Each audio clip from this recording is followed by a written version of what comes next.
ओम अज्ञानतिमिरान्धस्य ज्ञानाञ्जनशलाकया चक्षुरुन्मिलितं येन तस्मै श्रीगुरवे नमः। तवैवास्मि न जीवामि त्वयं विना इति विज्ञाय राधे त्वं नय मां चरणान्तिके। नीलाद्रं शङ्खमध्ये शतदलकमले रत्नसिंहासनार्थं सर्वालङ्कारयुक्तं भवघनरुधिरं संयुतं चक्रजेन। भद्राय वामभागे रथचरणयुतं ब्रह्मरुद्रेन्द्रवन्द्यं वेदानं सारवेदं सजन परिपृतं ब्रह्मद्वारं स्मरामि। जय श्री कृष्ण चैतन्य प्रभु नित्यानंद श्री अद्वैत गदाधर शिवासादि गौर भक्तवृंद। सभी एक साथ हाथ उठा कर बोला हरे कृष्णा कृष्ण कृष्ण हरे हरे, हरे राम राम राम बोला हरे कृष्णा कृष्ण कृष्ण हरे हरे, हरे राम राम हरे हरे। सर्वप्रथम अस्मदीय गुरुपाद पद्म ओम विष्णुपाद अष्टोत्तर श्री श्रीमद् भक्ति वेदांत सिद्धर गोस्वामी गुरु महाराज जी के अभय चरणार बिंद में असंख्य कोटि प्रणिपात ज्ञापन करते हुए गुरु महाराज जी के अहितु की कृपा कामना करता हूँ। तद उपरांत मेरे परम गुरुपाद पद्मद्वय नित्य लीला प्रविष्ट ओम विष्णुपाद अष्टोत्तर श्री श्रीमद् भक्ति श्री सिद्धांति गोसाई महाराज जी तथा नित्य लीला प्रविष्ट ओम विष्णुपाद अष्टोत्तर श्री श्रीमद् भक्ति वेदांत शिल नारायण गोसाई महाराज जी के अभय चरणार बिंद में असंख्य कोटि प्रणिपात करते हुए उनकी भी अहितु की कृपा प्रार्थना करता हूँ। समस्त रूपानु गुरु परंपरा षड गोस्वामी प्रभु वृंद सपार्षद गौर हरि सपार्षद ब्रजेंद्र नंदन हरि सपार्षद श्री गुरुदेव सभी के चरणों में मेरा असंख्य कोटि प्रणिपात ज्ञापन करते हुए उन सभी के चरणों में नतमस्तक होते हुए यहाँ पे उपस्थित आप सभी भक्त हरि कथा पिपासु गुरु भाई गुरु बहन सभी के चरणों में मेरा यथायोग्य प्रणाम स्वीकार हुआ। हरे कृष्णा सो गए? हाँ, बोरिंग था कीर्तन? हाँ, तो किसी के मुंह नहीं खोल रहे? अच्छा, इतना पिन ड्रॉप साइलेंस कथा सुनोगे क्या? अच्छा ठीक है। कथा कैसे सुननी चाहिए? स्कंद पुराण में जब प्रभु जी आप सब चुप हो जाओ।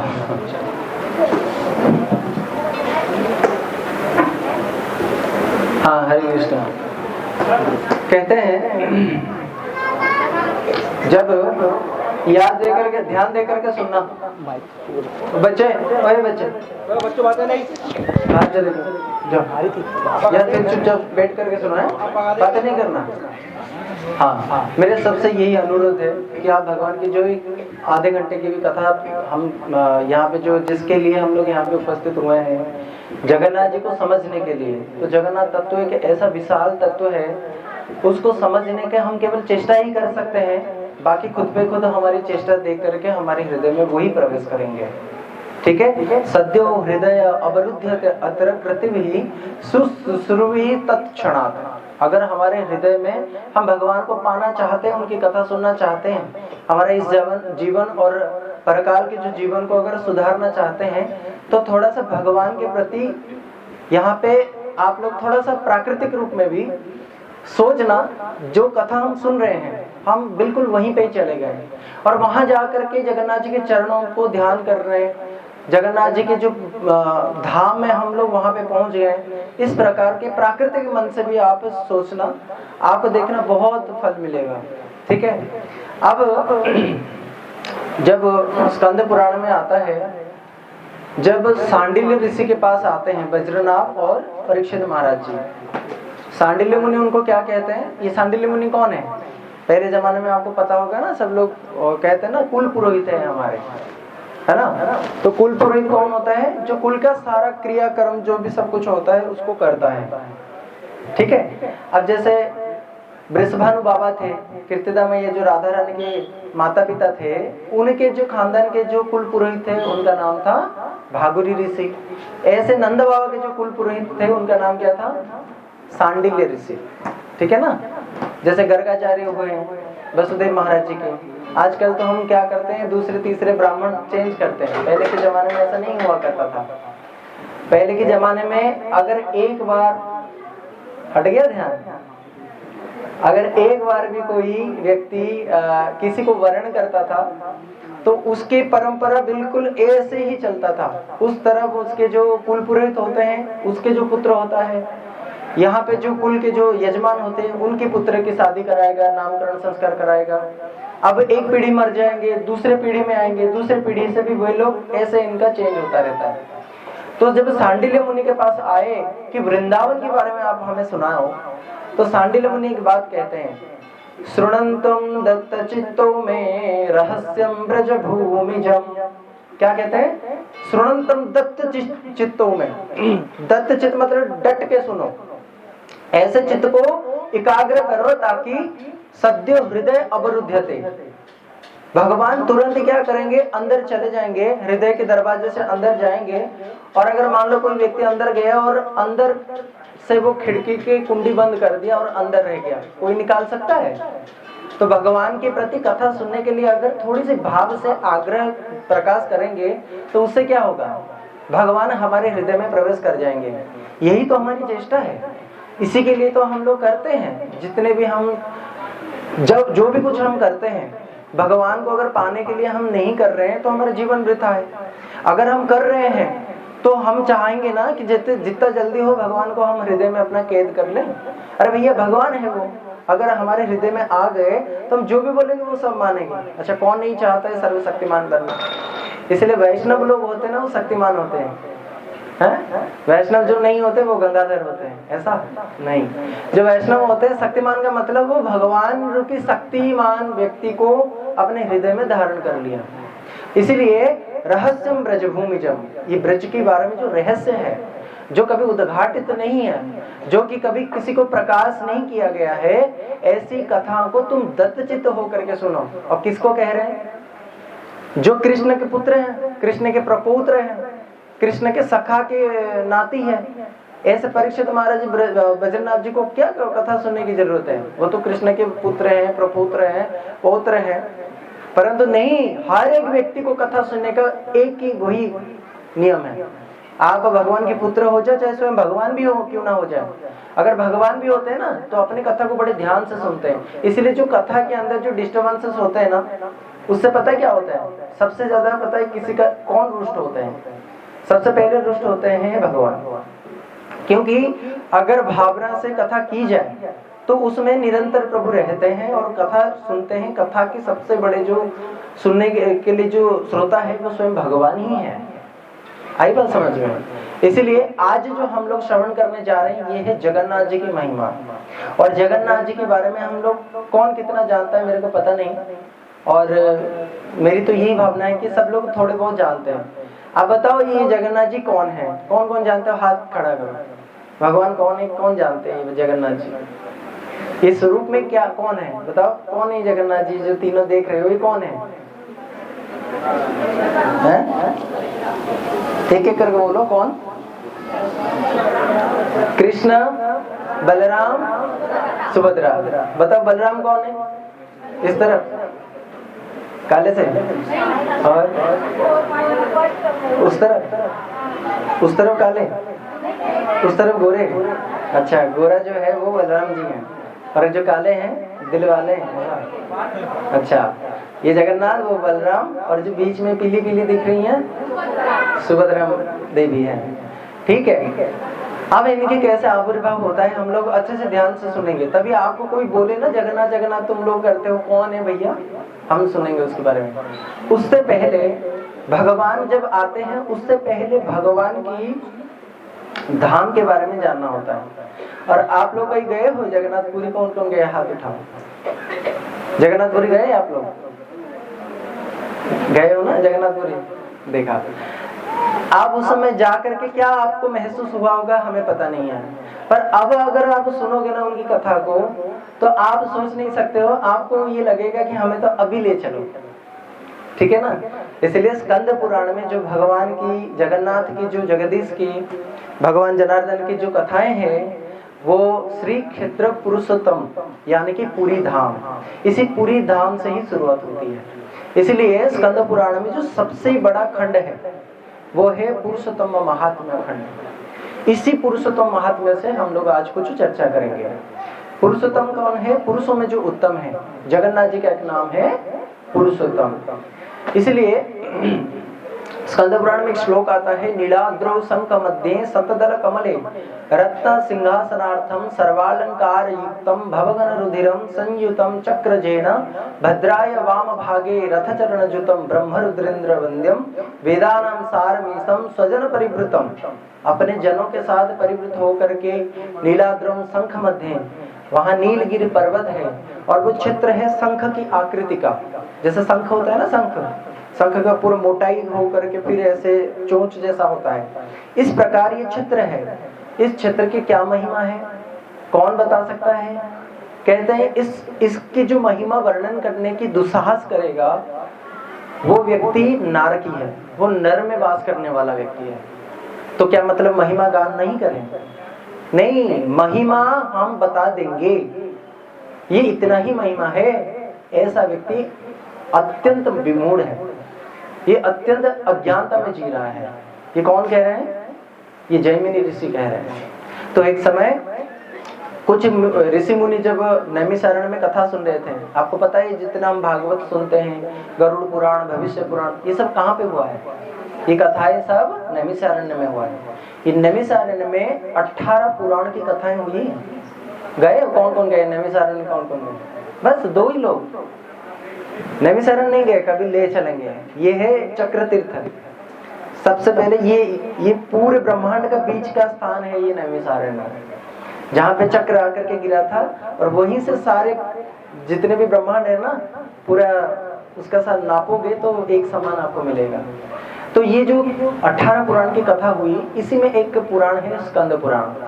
तो जितने भी ऋषियां थे, सौनकादि ऋषियां, ये प्रश्न करते हैं, प्रभु हमने ये भी सुना है कि 3 भाई बहन नीलाचल धाम में काष्ठ के रूप में वहां विराजमान है।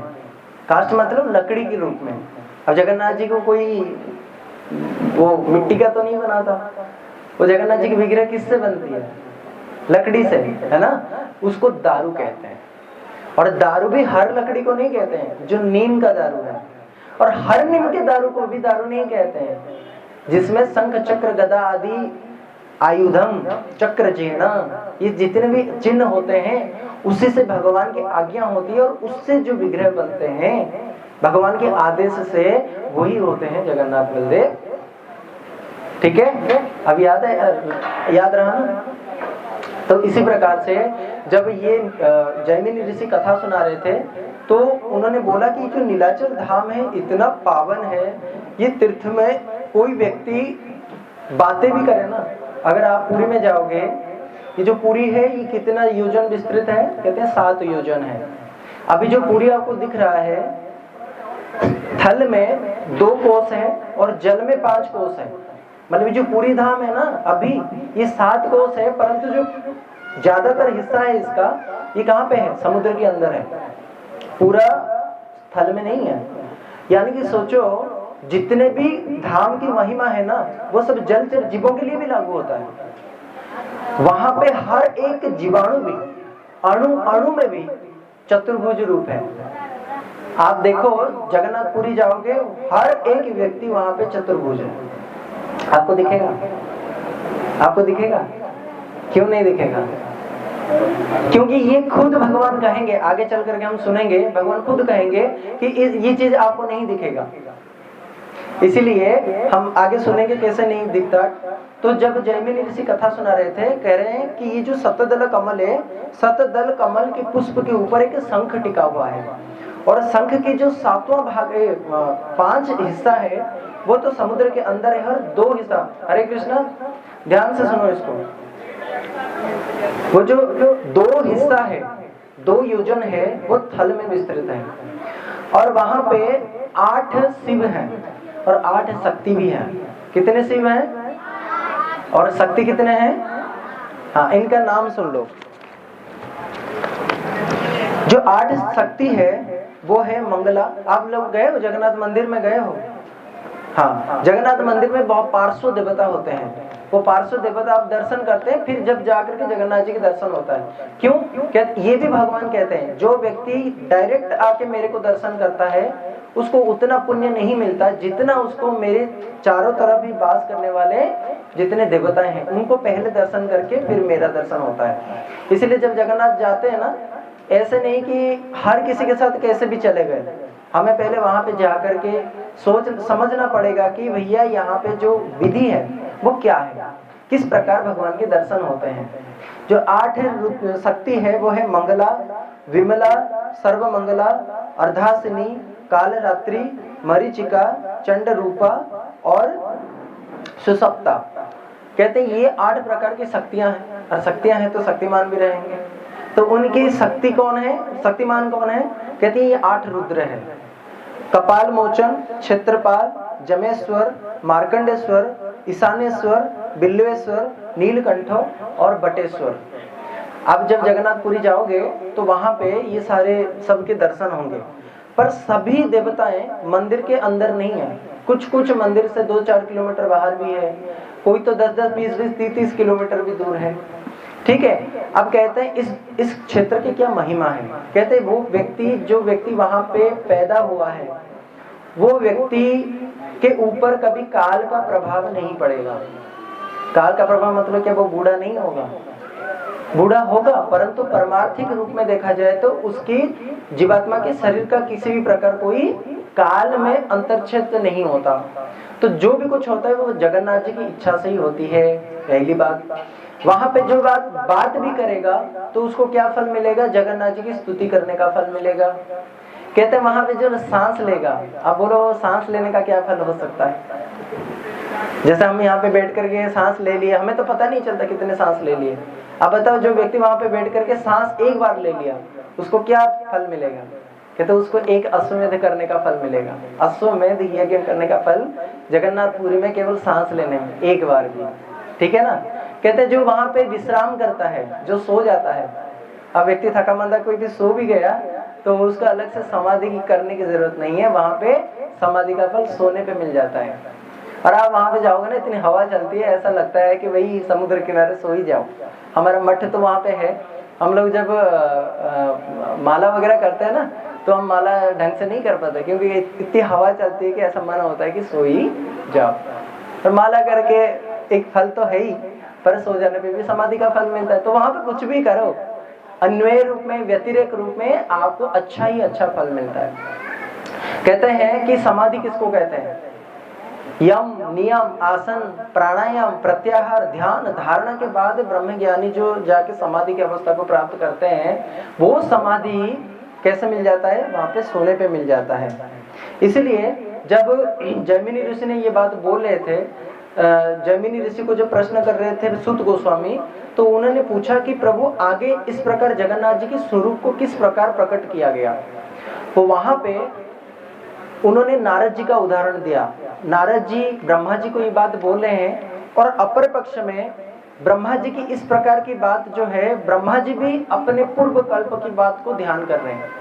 कहते हैं वहां पे एक ऋषि थे, उनका नाम था मार्कंडेय ऋषि। क्या नाम था? आपने सुना है मार्कंडेय ऋषि है, उनके नाम की पुराण भी है, मार्कंडेय पुराण। थोड़े ध्यान से धैर्य से कथा सुनना, आगे बहुत अच्छा लगने वाला है।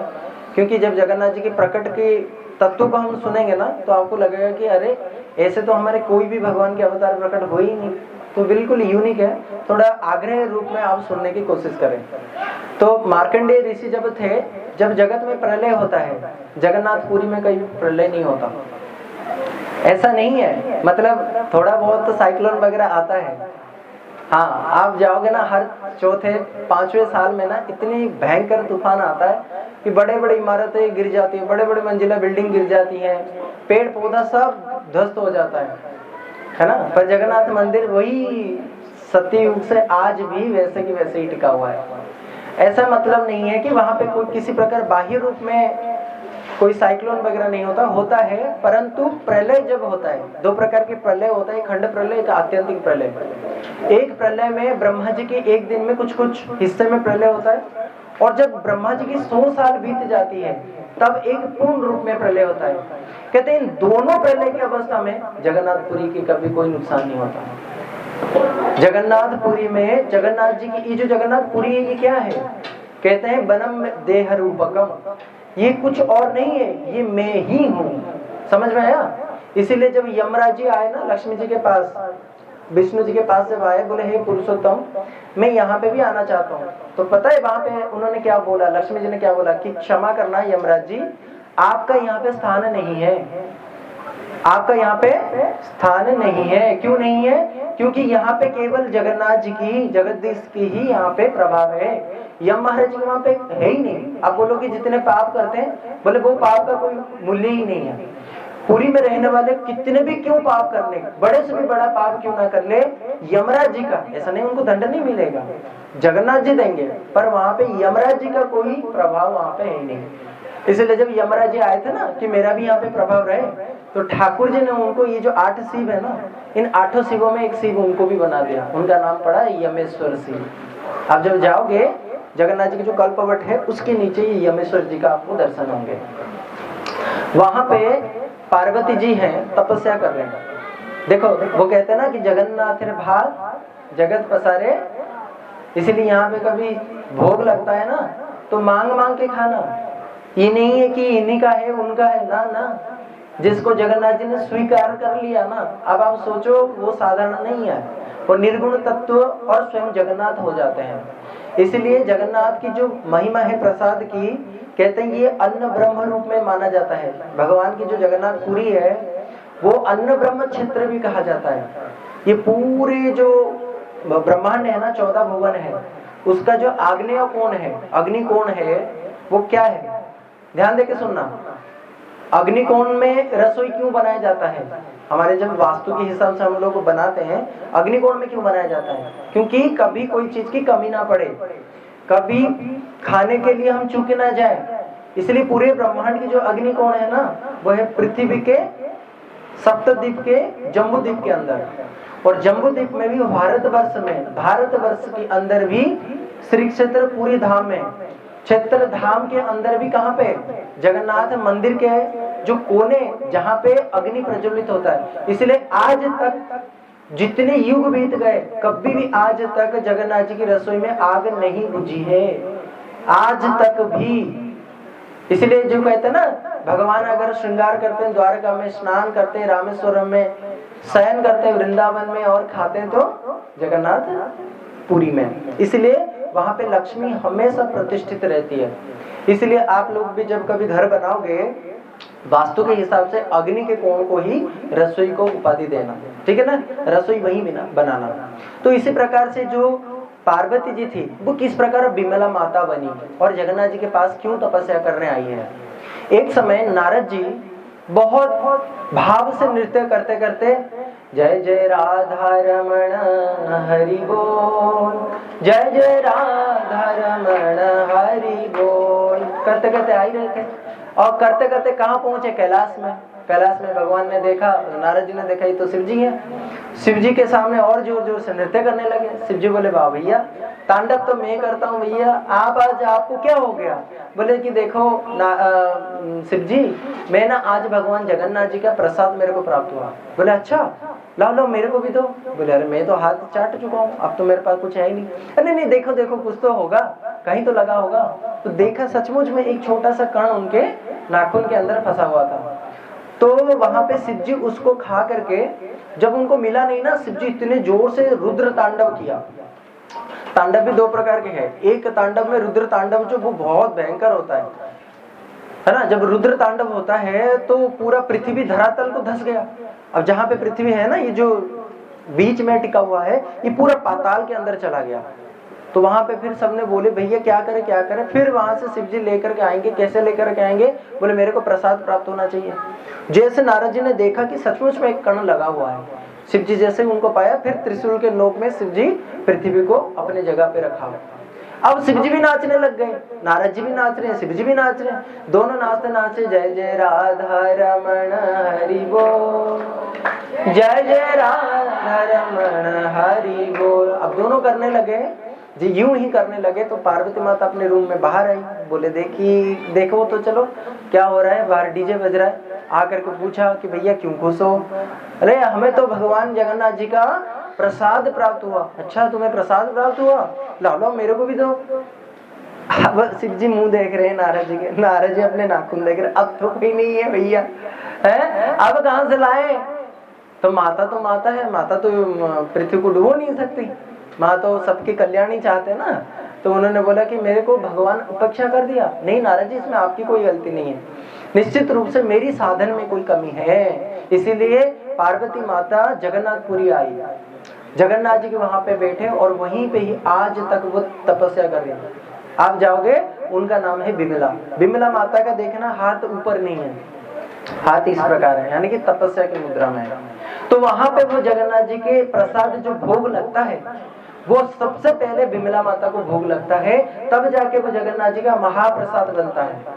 समझ में आया? इसीलिए जब तक माँ नहीं खाएगी तब तक वो महाप्रसाद नहीं कहला जाता, वो है विमला। इसी प्रकार से एक है अर्धासिनी। अर्धासिनी कौन है?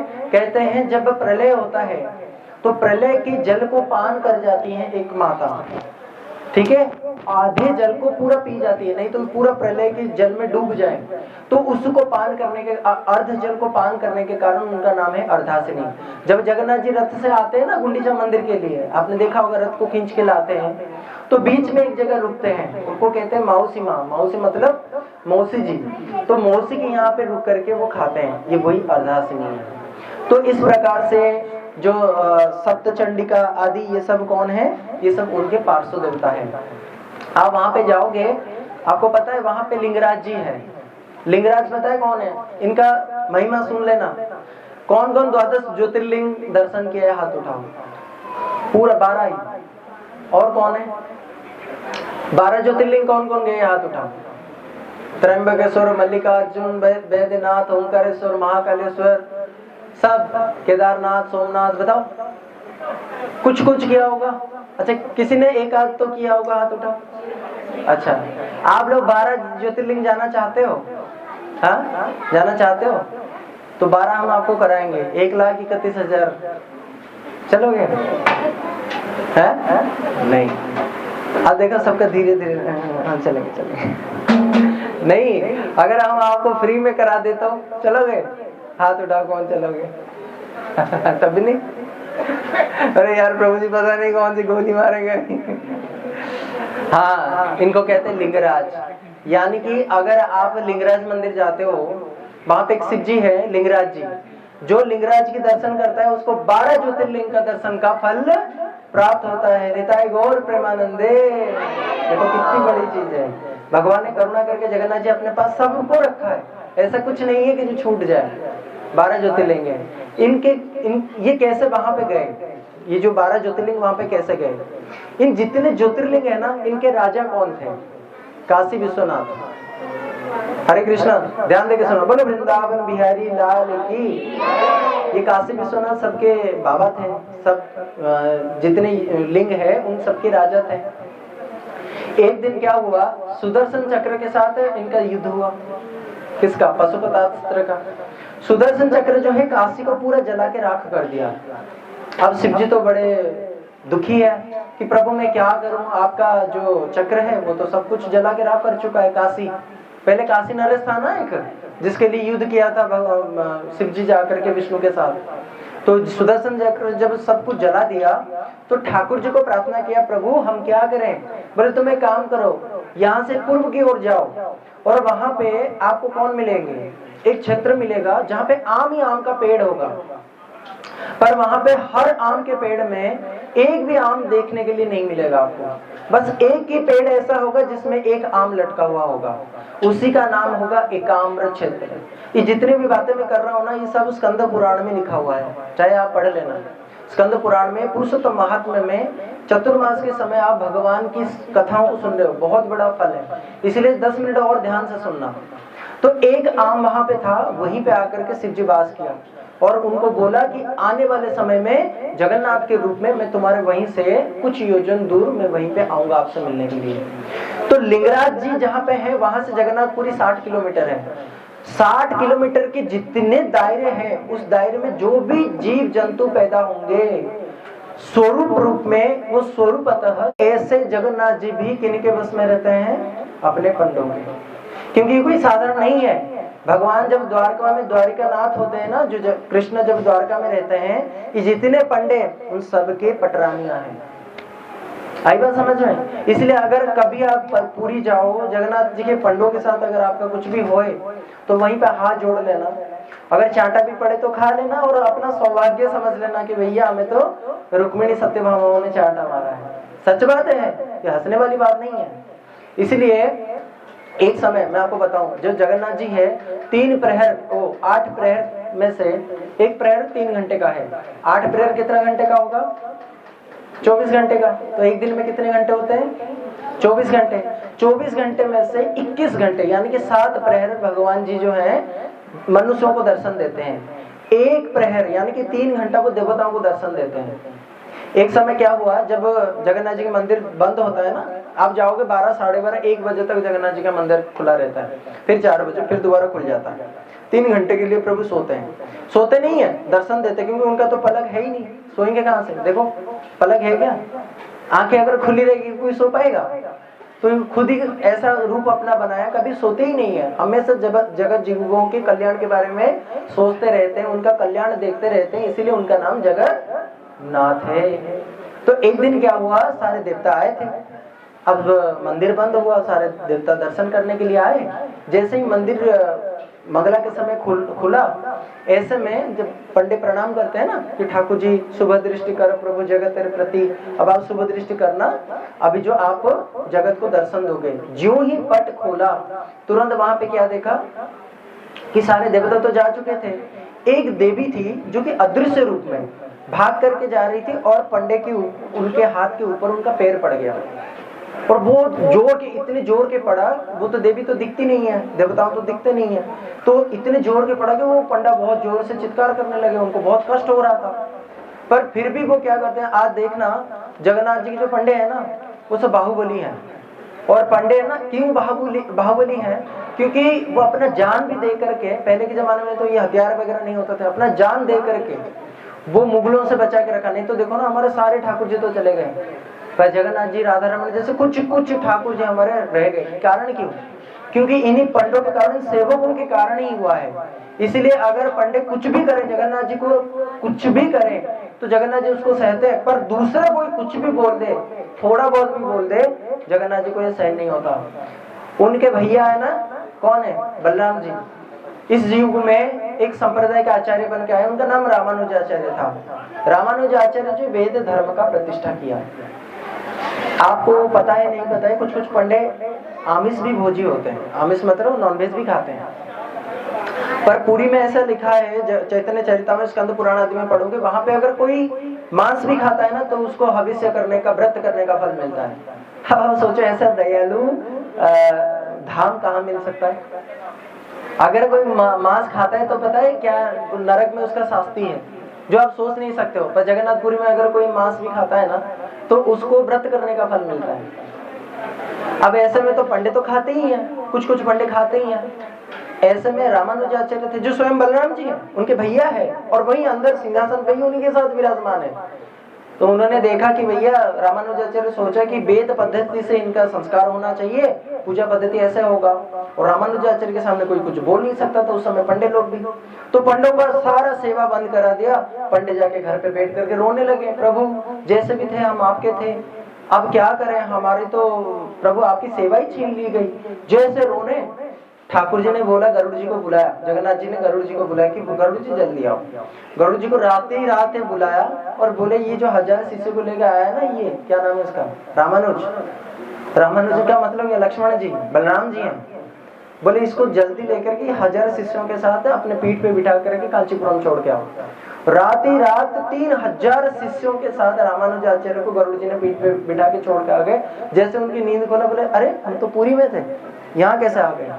ये है जगन्नाथ जी, अपने सेवकों का कोई भी किसी प्रकार के अकृत्य भी देख नहीं सकते हैं। ऐसे ही जब प्रसाद के लिए लक्ष्मी जी, मैं बोल रहा था लक्ष्मी जी के बारे में, जब क्या नाम था, किसके बारे में बोल रहा था? सुन रहे थे, नहीं सुन रहे थे? बताओ कौन, किन के बारे में बोल रहा था? हाँ, नहीं, और किसके बारे में बोल रहा था? फ्लैशबैक में जाओ। हाँ बताओ प्रभु जी, बताओ किसके बारे में बोल रहा था? हाँ? तो क्या सुन रहे हो आप? ये डट के सुन रहे हो क्या? हाँ? नहीं, मैं कह रहा था कि जब मैं भी बोल गया। हाँ? हाँ? हाँ? हाँ? हाँ, पंडे अमीस खाते हैं। तो वहाँ पे रामानुजाचार्य जो है वहाँ पे भी उनकी बस नहीं चले। तो जो पंडा जो थे उनके हाथ के ऊपर देवी मैया चढ़ के चली गई थी, उनका हाथ फ्रैक्चर हो गया। उस दिन से लेकर के जगन्नाथ जी देवताओं का जो दर्शन वो बंद कर दिया। बोले नहीं हो सकता, क्योंकि तुमने मेरे सेवक को पीड़ा दी है। देखो कैसे सेवक वत्सल होते हैं भगवान। पंडों को जब तक तृप्ति नहीं हो जाए तब तक मैं तुम्हें दर्शन नहीं दूंगा। भैया सारे देवता आ गए, बोले किसने ये काम किया है? तो जो देवी थी जिनके पैर लग के उनका ये दशा हुआ, तो वो आ गए, बोले कि जी मेरा यही गलती है कि मैं जल्दबाजी में थी और वहां पे ठाकुर जी के जो पंडित थे उनके पैर में मेरा जो है सर पे हाथ पे मेरा जो है पैर पड़ गया। आप लोग डिस्टर्ब करते ना, भूल जाता हूँ। थोड़ा सा इधर ध्यान से कथा सुनो। और माता जी हरे कृष्णा तिलक लगा लेंगे, वो आप बैठ जाओ। बोले वृंदावन बिहारी लाल की।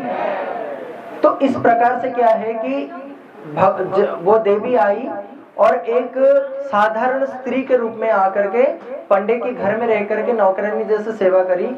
उनको रोज हल्दी के दूध पिला दिया करती थी, रोज मरम पट्टी कर दिया करती थी। इस प्रकार के जब उनका ठीक हो गया तब उन्होंने पूछा कि भाई पैसा भी तुम्हें चाहिए होगा, कुछ तुम्हें चाहिए होगा, तुम यहाँ पे आके इतना सेवा क्यों कर रहे हो?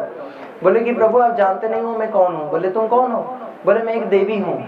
बोले तुम देवी और मैं एक साधारण मनुष्य, तुम मेरे पास? बोले नहीं, आप लोग पता नहीं आप लोग कौन है, आप लोग जगन्नाथ जी के सेवक हैं।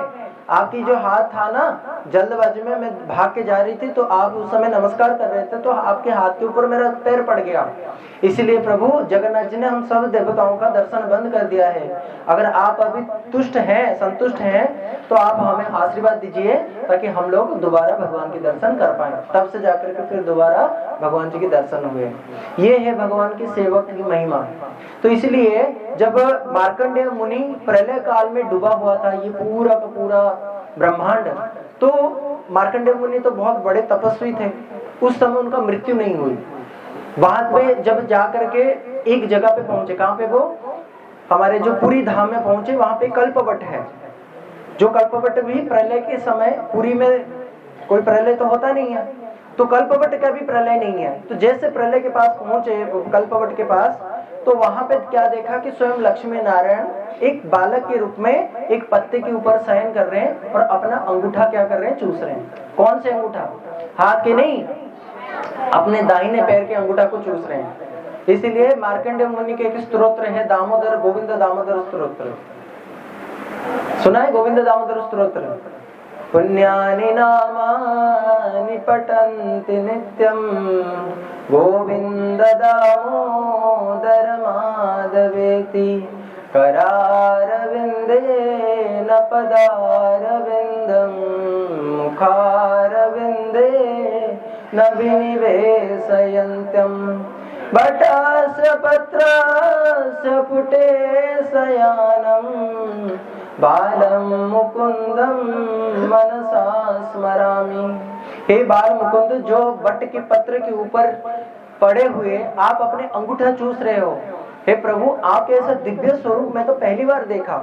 ऐसे करके मार्कंडेय मुनि जैसे उनके मुख के अंदर गए तो वहां देखा अनंत ब्रह्मांड के सब सारे ब्रह्मा जी क्या कर रहे? तपस्या कर रहे हैं। सारे ब्रह्मा जी हाथ जोड़े खड़े हुए हैं और वहां पे सब कुछ उन्होंने देखा। जहां जहां गए वहां वहां सृष्टि ब्रह्मा सब कुछ देखा। बोले ये तो कोई साधारण बच्चा तो है नहीं। फिर ये सोच करके बाहर आए और उनके मुख के अंदर में से बाहर आए। फिर वहां पे उन्होंने स्तुति किया कि प्रभु अब मेरे लिए क्या आज्ञा है? बोले मार्कंडेय तुम यहीं पे मेरे धाम, जब तक ये ब्रह्मा जी का पूरा समय नहीं बीत जाता है, तुम ये क्षेत्र छोड़ करके नहीं जाओगे। आज भी आप वहां पे जाओगे तो वहां पे मार्कंडेय क्षेत्र है, मार्कंडेय शिव के रूप में है, मार्कंडेय जो ऋषि है ना वो शिव जी के रूप में है, और वहां पे सुदर्शन के चक्र के माध्यम से वहां पे जगन्नाथ जी ने एक कुआं खुदाई करके दिया। आज वो विराट कुंड के रूप में वहां पे है, उसको वहां पे जाते हैं तो पंच तीर्थ है, पूरी जाओगे तो 5 तीर्थों में स्नान करना। पहला है इंद्रद्युम्न सरोवर, दूसरा है मार्कंडेय सरोवर, तीसरा है महोदधि, चौथा है श्वेत गंगा, पांचवा है रोहिणी कुंड। अब आते हैं रोहिणी कुंड क्या है। हमने मार्कंडेय के बारे में सुना, मार्कंडेय ऋषि जो सुदर्शन चक्र से भगवान ने उनके लिए खुदाई करी थी। जब जो रोहिणी कुंड है, जब प्रलय होता है तो प्रलय के बाद क्या होता है, सारे जितने अर्धासिनी होते हैं इसी रोहिणी कुंड के अंदर चले जाते हैं, और पूरा प्रलय का जो जल है ना वो इतना उफान पे होता है कि रोहिणी कुंड में जाके समाहित हो जाता है। इसका नाम है रोहिणी कुंड। वहां पे एक क्षेत्र है जिसका नाम है इंद्रद्युम्न सरोवर। ये इंद्रद्युम्न एक राजा हुए जिन्होंने जगन्नाथ जी को नील माधव, पहले जो जगन्नाथ जी थे पहले नील माधव थे, बाद में वो जगन्नाथ जी हुए। तो ये जगन्नाथ जी के लिए जब यज्ञ कर रहे थे, उस यज्ञ के समय बहुत सारे गाय और घोड़े को वो अश्वमेध यज्ञ के लिए बांध रखे थे, उनकी पूजा करते थे। और अश्वमेध यज्ञ में क्या होता है, गाय और घोड़ों को दान किया जाता है। तो ये गाय और घोड़े ये जितने भी उस समय जो मल मूत्र त्यागा था, इसी से ही एक सरोवर बन गया था, क्योंकि अत्यंत पुण्य है, क्योंकि अश्वमेध यज्ञ का जो घोड़ा है और गैया है वो अत्यंत पवित्र होने के कारण उन्हीं से जो कुंड का प्रकट हुआ उसको कहते हैं इंद्रद्युम्न सरोवर, और यही से ही पानी जाता है। जगन्नाथ जी का सबसे पहला अभिषेक यही इसी क्षेत्र का ही हुआ था। तो बोलो इंद्रद्युम्न जो सरोवर है वो इतना पवित्र माना जाता है। चौथा है श्वेत गंगा। गंगा जाते हो ना, गंगा, गंगा में हम क्यों जाते हैं, अपना पाप धोने ना। कहते ना भैया गंगा नहा करके आए, मतलब पाप धो करके आए। कहते हैं ये गंगा जब मूर्तिमंत हो करके एक बार जगन्नाथ जी पूरी गई और वहां से वो आने के लिए सोच रही थी कि मेरे को तो जाने का मन ही नहीं कर रहा है, तो जगन्नाथ जी ने बोला तुम यहीं पर गंगा बन करके रहो, परंतु तुम्हारे जो वर्ण होगा वो कैसा होगा, श्वेत होगा, यानी कि सफेद होगा, इसलिए वहां पे उसका नाम है श्वेत गंगा। और पांचवा है महोदधि, यानी कि समुद्र, ये समुद्र है महातीर्थ। इसलिए 5 तीर्थों में जो भी पूरी जाते हैं, इन्हीं 5 तीर्थों में जाकर के उनको आचमन या स्नान करना होता है। फिर आते हैं हम पार्श्व देवता, इनके दर्शन करके फिर हम जाते हैं जगन्नाथ जी के मंदिर में दर्शन करते हैं। ठीक है, अब जगन्नाथ जी के ये जो स्वरूप है वो कैसा हुआ, इसी बारे में स्कंद पुराण में कथा आती है। जैमिनी ऋषि अब प्रश्न उनको कथा श्रवण कराते हैं, कहते हैं बोले वृंदावन बिहारी लाल की। कहते हैं एक समय इंद्रद्युम्न करके एक राजा थे। कहाँ के थे आपको पता है, अवंती का राजा थे। अवंती पता है कौन है, कहते हैं ना सप्तमोक्षपुरी है, कांति, कांची, अवंत्या, मथुरा, द्वारका, द्वारावती और क्या नाम है, ये सब है ना। ये सब 7 पुरी में से एक पुरी है अवंत्या। अवंत्या मतलब अवंती नगर, वो आज जो उज्जैन है ना वही है अवंती। तो वहां पे एक राजा थे जिनका नाम था इंद्रद्युम्न। अब इंद्रद्युम्न जो थे वो राजा, एक समय उनको स्वप्नादेश हुआ कि नीलाद्रम शंख मध्य शतदल कमले नील माधवे रूपे। नील माधव के रूप में बड़ा सुंदर भगवान का एक स्वरूप है जो कि नील के अंदर पर्वत में उत्कल देश में स्थित है। तुम जल्दी आओ और मेरे को गुफा में से निकालो, एक भव्य मंदिर बनाओ, मेरे को वहीं पे स्थापन करो। ठीक है, अब जो राजा है उन्होंने देखा कि यार ये तो कोई और नहीं, ये साक्षात नारायण है, ये स्वयं कृष्ण है। इसलिए वो क्या किया, अपने सारे मंत्री को भेजा कि जाओ ये नीलकंदर पर्वत कहाँ पे ढूंढो। जितने सैन्य सामंत थे चारों दिशा में उनको भेजा, सब तो लौट आए, कहीं मिला नहीं। एक जगह उनका एक मंत्री था, उनका नाम था विद्यापति। विद्यापति जब उड़ीसा पहुंचे उत्कल प्रदेश में, तो वहां पे उन्होंने देखा कि एक कन्या जो है, एक बेटी है, वो पानी में डूब रही है। तो उनको उन्होंने उद्धार किया, और वो थी सवर जाति के, भील जाति के। जैसे उद्धार करते हैं ना, पहले जमाने में क्या होता है, अगर स्त्री की लज्जा को और उसके प्राण को कोई व्यक्ति बचा लेता है, कोई पुरुष बचाता है, तो वो उसका पति के रूप में उसको स्वीकार करना पड़ता था। शाम को सबर जाति के जो राजा थे विश्वावसु, वो पहुंचे, बोले कि आपकी बेटी डूब रही थी, उनके प्राण को ये विद्यापति बचाए। देखा ये तो हमारी जाति के नहीं है, कहाँ से आए हो? बोले हम अवंती नगर से आए हैं। बोले अच्छा ठीक है, तो आपको शादी करना पड़ेगा। अब वो तो फंस गए बेचारे, पहले से उनसे उनका एक विवाह हुआ था, पहले से उनकी एक पत्नी थी। अब वो मंत्री हैं उज्जैन के, अब यहाँ पे तो आए थे ठाकुर जी को ढूंढने के लिए, और इत्तेफाक से उनके साथ ये हादसा हो गया। कोई बात नहीं, फिर उन्होंने उनको स्वीकार किया। अब वो मन मन में सोच रहे जिस काम के लिए आया वो तो नहीं हो रहा है, क्या करें क्या करें। तो उन्होंने एक समय देखा कि इनके जो पिताजी हैं रोज सुबह सुबह 2 बजे 2:30 बजे क्या करते हैं, एक जो मतलब एक जगह पे एक जगह पे मतलब कुछ फूल पत्ते और बड़े सुंदर सुंदर नैवेद्य लेकर के जाते हैं, और क्या करते हैं कहीं चले जाते हैं और आते शाम को। भैया ये कहाँ जाते हैं? उनके मन में कौतूहल हुआ। उन्होंने अपने पत्नी को पूछा, है ना, जो उनके अभी अभी विवाह हुआ था, उनकी पत्नी का नाम था ललिता। बोले ललिता ये बताओ तुम्हारे पिताजी कहाँ जाते हैं?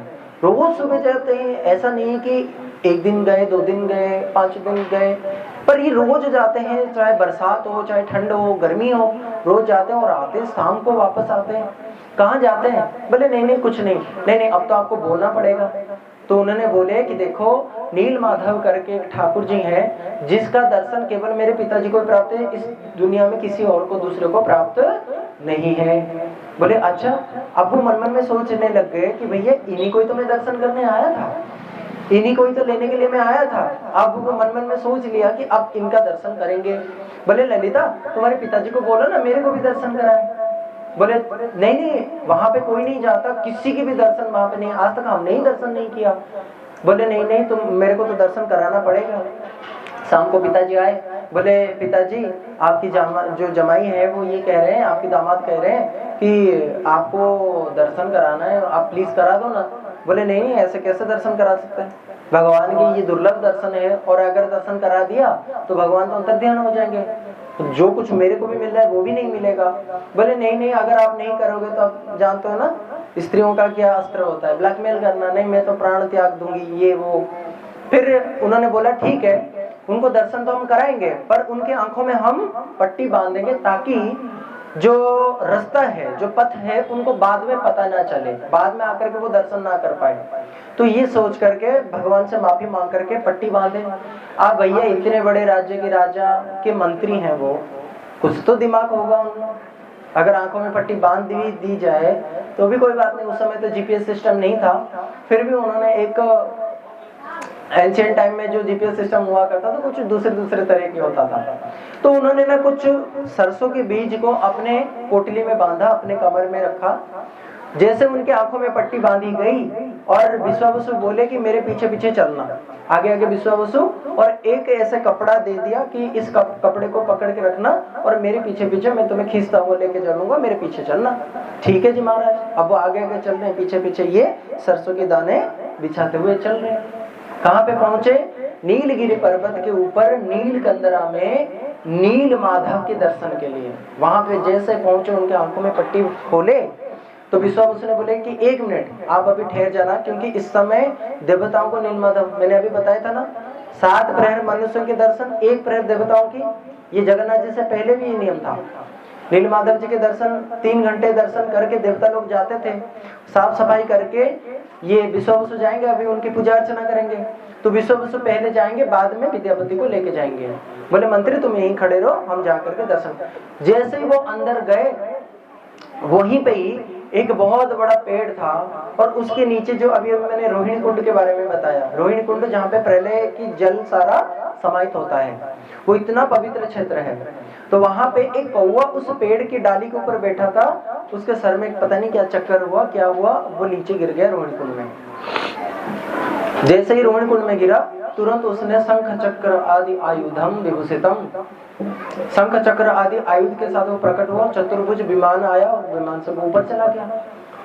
विद्यापति ने देखा कि भैया मैं तो आया था, मेरे को भेजा गया था कि ये ऐसा एक जगह है, एक मूर्ति है, उनको लेकर के आना। मेरे को क्या पता भैया, मैं जहाँ पे आया हूँ ये वैकुंठ से भी बड़ा है स्थान, यहाँ पे तो साधारण जीवात्मा को भी चार चतुर्भुज है, ये तो सच्चिदानंदमय है सारे के सारे। तो क्या करें? तो उन्होंने बोला कि चलो ऐसा शरीर तो मेरे को मिला है जिसमें दुख कष्ट भी है, अभी अभी हम भी रोहिणी कुंड में छलांग लगा के वही प्राण त्याग देते हैं। हमारे जितेश प्रभु भी गए थे एक बार छलांग लगाने के लिए, उनको पुलिस पकड़ के ले आया। तो अब वहां पे आत्महत्या करने के लिए नहीं दिया जाता क्योंकि वहां पानी ही नहीं है। तो जैसे ही वो विद्यापति पेड़ के ऊपर गए और जैसे छलांग लगाने के लिए तत्पर हुए, तो इतने में क्या आकाशवाणी हुई, रुक जाओ, तुम्हें मैं अपनी ही इच्छा से यहाँ पे भेजा हूँ, तुम ऐसे नहीं प्राण त्याग सकते हो विद्यापति। मेरा अभी जो स्वरूप आने वाला है ना, जगत की जीवों को जो दर्शन होगा, उसके बाद अनायास अति सहज रूप में तुम्हें वो वैकुंठ धाम मिलेगा। इसलिए अभी मेरी सेवा का काम है, तुम सेवा करो। कुछ लोग कहते ना, भैया हमसे तो क्या है यार, क्या सेवा वेवा करें, जाए ये शरीर छूट जाए, प्रभु हमें तो अपने पास ले लो। नहीं भैया, हमारे साधु संत कहते हैं प्रभु आपके धाम में भी जाकर के अगर आपका सेवा नहीं मिलेगा ना, उससे भी अच्छा है अगर नरक में आपकी सेवा मिल रहा है। भक्त का यही होता है, दीयमानम न गृह्णति बिना मत सेवनम जना। कहते हैं देने पर भी भक्त नहीं लेते हैं ये मुक्ति को, देने पर भी नहीं लेते हैं। और वो क्या मांगते हैं? बिना मत सेवनम, मेरे सेवा के बगैर कुछ भी नहीं मांगते। विद्यापति बोले ठीक है महाराज। गए अंदर, उनका नयन सार्थक किया, अति सुंदर नील माधव का रूप दर्शन किया, वापस आए, बोले ललिता अब मेरा समय हो चुका है, अब मेरे को जाने दो। जैसे ही विद्यापति आए, कहाँ पे? उज्जैन पहुंचे। हरे कृष्णा। विद्यापति जैसे ही उज्जैन पहुंचे और गाजे बाजे हाथी घोड़े के साथ इंद्रद्युम्न महाराज को लेकर के आए, क्या देखा वहां पे? देखा कि सचमुच में इतना सुंदर जगह है। नीलकंदर पर्वत के ऊपर जो जगन्नाथ जी का जो स्थान है, वो जैसे अंदर जाने की कोशिश किया, देखा कि जगन्नाथ नीलमाधव तो वहां है ही नहीं। अरे नीलमाधव नहीं है, नीलमाधव नहीं है। इंद्रद्युम्न ने सोचा ये विश्वावसु जो सबर जाति के जो राजा है, इसको कहीं ना कहीं पता तो लग गया होगा, इसलिए पहले ही इसने छुपा दिया। सुन रहे हो सब लोग? हरे कृष्णा। इसलिए विश्वावसु जो है कहीं छुपा दिया होगा, जाओ विश्वावसु को बंदी बनाओ। विश्वावसु को बंदी बना दिया और खुद मरण आमरण सैया पे पड़े। वहां पे वो पड़े पड़े चिंता करे। ठाकुर जी ने आदेश दिया, अरे मैं अपनी इच्छा से अंतर्ध्यान हुआ हूँ, मेरे भक्त का इसमें कोई कसूर नहीं है, तुम जल्दी जाओ, एक जगह है वहां पे चक्र तीर्थ के वहां पे जाओ, वहां पे मैं लकड़ी के रूप में, दारू के रूप में आ रहा हूँ। तो सब लोग वहां पे गए, सचमुच में देखा चक्र तीर्थ जो सुदर्शन जी का स्थान है, वहां पे बहुत बड़ा लकड़ी का एक बहुत बड़ा दारू है और उसमें अनंत नाग का चिन्ह है, शंख चक्र गदा पद्म का चिन्ह है। सारे सैन्य मिलकर के उसको खेचे तो वो हिले ही ना। इतने में एक बूढ़ा व्यक्ति आया और आके जैसे ही उसने हाथ लगाया, तुरंत वो दारू आकर के किनारे लग गया। फिर सब लोगों ने उसके जो खाल है ना, उसको उतारेंगे ना, जैसे लकड़ी होता है पहले खाल उतारा जाता है, फिर कुछ ऐसे हिस्सा होता है उसको काटा जाता है, जो बीच का बढ़िया सुंदर सा हिस्सा होता है उससे कोई भी मूर्ति वगैरह बनाते हैं। जैसे छेनी निहानी लगाए, इस तरह में छेनी निहानी टूट जाए, बड़े बड़े हाथी वाती लग लुग करके भी कुछ काम ही ना चले। इतने में दोबारा बूढ़े व्यक्ति आ जाते हैं और अपने नाखून से ही सारे खाल उतार देते हैं। तो इंद्रद्युम्न महाराज बड़े आश्चर्य हो गए, भैया ये तो कोई साधारण नहीं है। तो अब ठाकुर जी की मूर्ति प्रतिष्ठा होगी, भैया कैसे प्रतिष्ठा हो? बोले कि एक काम करो, यहाँ से कुछ दूरी पर मेरे को लेकर के चलो। कौन कह रहे हैं? बूढ़ा व्यक्ति कह रहे हैं, इन दारू के साथ मैं चलूंगा, वहां एक छोटा सा मंदिर बनाओ। इंद्रद्युम्न महाराज जी के जो पत्नी थे उनका नाम था गुंडीचा। बोले गुंडीचा तुम्हारे नाम पे एक मंदिर बनाओ। वहां पे एक मंदिर बनता है और बूढ़ा व्यक्ति कहते हैं एक शर्त पे, तुम ये दरवाजा 21 दिन तक नहीं खोलोगे। इस दारू को लेकर के मैं अंदर जाऊंगा और कितने दिन बाद आऊंगा? 21 दिन बाद खोलोगे। ठीक है, याद रहा आप लोगों को? कितने दिन बाद? 21 दिन बाद। कितने दिन? ठीक है, अब हम चलते हैं पिछले कल्प के द्वापर युग में। द्वापर युग के चलते, क्योंकि द्वापर के बाद फिर आता है ना कली, फिर आता है सत्य, त्रेता, द्वापर। ऐसे ये जब ये हुआ था, उससे पहले की जो द्वापर युग चल रहा था, वहां पे कृष्ण बलराम द्वारका में बैठ करके कथा कर रहे हैं। इतने में नारद जी आए। नारद जी जैसे अंदर गए, कहाँ पे? राजमहल में गए। इधर सभा चल रही है, इधर महल में गए। वहां पे रेवती क्या नाम है, रेवती मैया, देवकी मैया, रोहिणी मैया सब लोग थे। तो नारद जी ने बोला रोहिणी मैया आप तो ब्रज में रहे, कन्हुआ बलुआ के तो आपने सारी लीलाओं को दर्शन किया है, तो कुछ ब्रज की कथा सुनाओ ना। तो बोले देखो देखो अभी वहां पे ठाकुर जी जो है, कृष्ण बलराम जो है, सुधर्मा सभा चल रहा है, वहां पे अगर उनको पता चलेगा कि क्या नाम है, यहाँ पे भगवान की कथा चल रही है और वो भी ब्रज की कथा है, तो ये छोड़ छोड़ करके आ जाएंगे भैया। बोले ठीक है, एक काम करते, सुभद्रा तुम रास्ते पे द्वार पे जाके खड़ी हो जाना, और वहां पे जब कृष्ण बलराम आएंगे तो तुम हमें इशारा कर देना और हम जो है कथा समाप्त कर देंगे।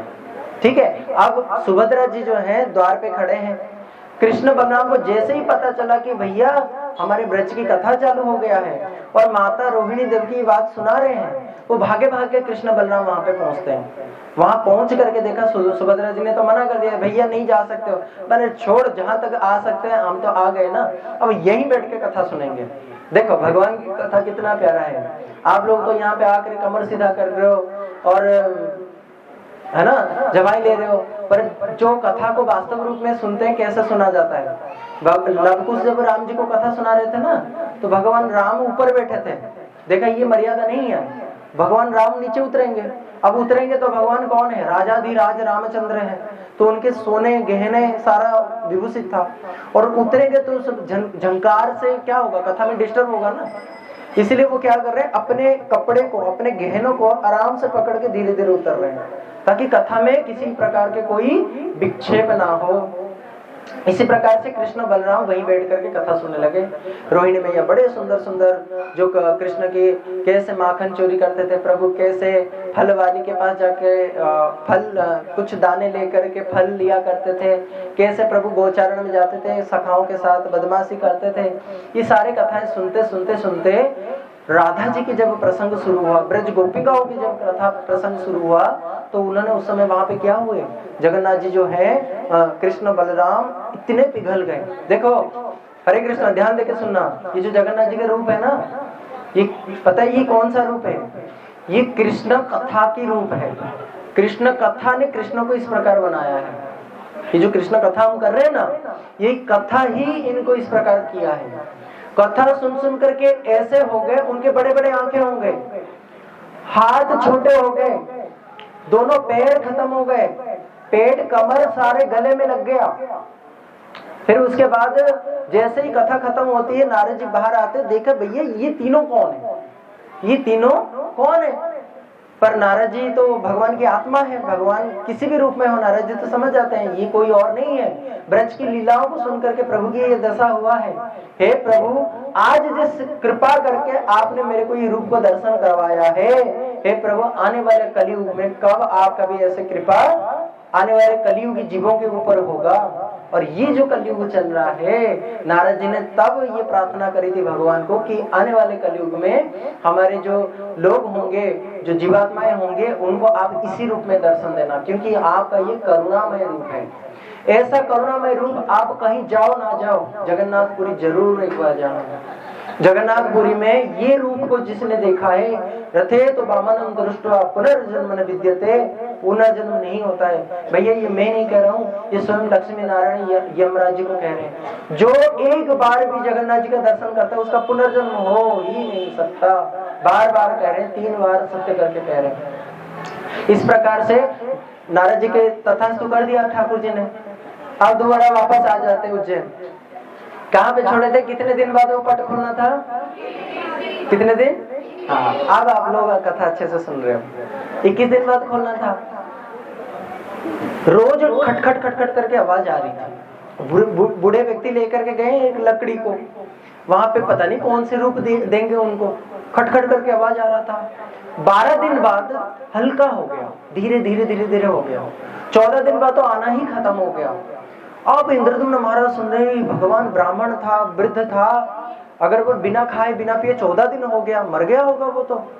जगन्नाथ जी के ठाकुर जी का होए ना होए, पहले मैं उस व्यक्ति को तो बचाऊं। जैसे दरवाजा खोला, देखा ना वहां तो कोई बूढ़ा है ना कोई जवान है, वहां तो 3 ठाकुर जी जो जगन्नाथ जी का अभिरूप है ना, इसी प्रकार वो बने हुए थे। नारद जी ने क्या मांगा था, यही रूप आपको कलयुग में दर्शन दिलाना है। नारद जी की प्रतिरक्षा करके जगन्नाथ जी ने इस प्रकार हुआ। अब उन्होंने बोला था मेरे को 21 दिन देना, तो जो 14 दिन है किसकी इच्छा से हुई है? अब वो भगवान की इच्छा से ना, क्योंकि वो आधे गड़े रह गए, पूरे तो हो ही नहीं पाए। यानी कि जो आधा है ये कोई आधा नहीं है, ये उन्हीं का पूर्ण रूप है, पूर्ण स्वरूप है, सच्चिदानंदमय स्वरूप है। बल्कि ऐसा ठाकुर जी के स्वरूप किसी ठाकुर जी में नहीं होता, ये कृष्ण का ये रूप है। इसीलिए ये रूप का बहुत महिमा है। आप देखो ना, जब रथ यात्रा होता है, कृष्ण आते हैं क्या दर्शन देने के लिए? कौन आता है? इसलिए आप जाओगे ना पुरी में, आपको हमेशा जगन्नाथ जी की महाप्रसाद मिलेगा, ऐसा नहीं कि कभी नहीं मिलता। और अगर खत्म भी हो जाए अल्प मात्रा में, जगन्नाथ जी के बाहर भी वहां पड़ा रहता है। जब चैतन्य महाप्रभु गए थे, चैतन्य महाप्रभु भी मुक्ति मंडप के पास एक द्वार है, दक्षिण द्वार के पास, वहां पे प्रभु वहीं से निर्माल्य को ग्रहण करते थे। जब आप आते हो वहां से तो एक छोटा छोटा निर्माल्य की पोटली मिलती है, जगन्नाथ जी का चावल। वो जो चावल है ना, वही एक कण इतना महत्ववान है, जिसको ना मिलने पर शिव जी ने तांडव मचाया था, जो ना मिलने पर पार्वती जी ने आकर के तपस्या करी थी। इसीलिए सब लोग उसको पोटली में बांध के लेकर के आते हैं। ये है जगन्नाथ जी का महिमा। इसलिए अभी मैं आपको एक बात बताता हूँ, उनकी एक भक्त के बारे में मैं बताऊंगा कि जगन्नाथ जी कैसे अपने भक्तों की रक्षा करते हैं। फिर हम लोग जो है उनका एक मंगल गीत गाएंगे, महाआरती करेंगे। दिया रेडी कर दो? हाँ ठीक है, बस 5 मिनट में आप दिया रेडी कर दो। अभी जगन्नाथ जी की महाआरती करेंगे। उनके एक भक्त थे जिनका नाम था नीलांबर दास। क्या था? नीलांबर दास। अब उनके मन में इच्छा हुई कि हम प्रभु के दर्शन करने के लिए जाएंगे। ठीक है, अब क्या है कि जो जैसे ही वो पार करने लगे, नदी पार करने लगे, नदी बड़ा उफान में था। ठीक है, नदी बड़ा उफान में था। अब वो सोच रहे हैं कि कैसे मैं जगन्नाथ जी के दर्शन करूं। इतने में क्या हुआ कि दूसरे छोर पे एक नाविक मिला। वो उस छोर से इस छोर आया। बोले आप किस बात की चिंता कर रहे हो? बोले मेरे को ना जगन्नाथ जी के दर्शन करने जाना है और जल्दी से तुम मुझे ये नदी पार करा दो। बोले ठीक है, मैं नदी पार करा दूं। जैसे ही उन्होंने बैठे तो नाविक सोच रहा है, भैया इसके पास तो बहुत बढ़िया पैसे वैसे भी है, गले में हार है, अगर इसको मैं मार देता हूँ और इसका धन लूट लेता हूँ तो कई दिन तक तो मैं वैसे ही बैठ के खा सकता हूँ। तो वो क्या हुआ, जहाँ पे नदी थोड़ा स्रोत में है, ज्यादा मतलब बहाव जहाँ पे ज्यादा है, वहां पे ले आया। तो नीलांबर दास जी बोल रहे हैं कि भैया तुम्हारा मनसा मेरे को ठीक नहीं लग रहा है, तुम क्या मेरे को मारना चाहते हो? बोले हाँ जी, आपको हम मारना चाहते हैं।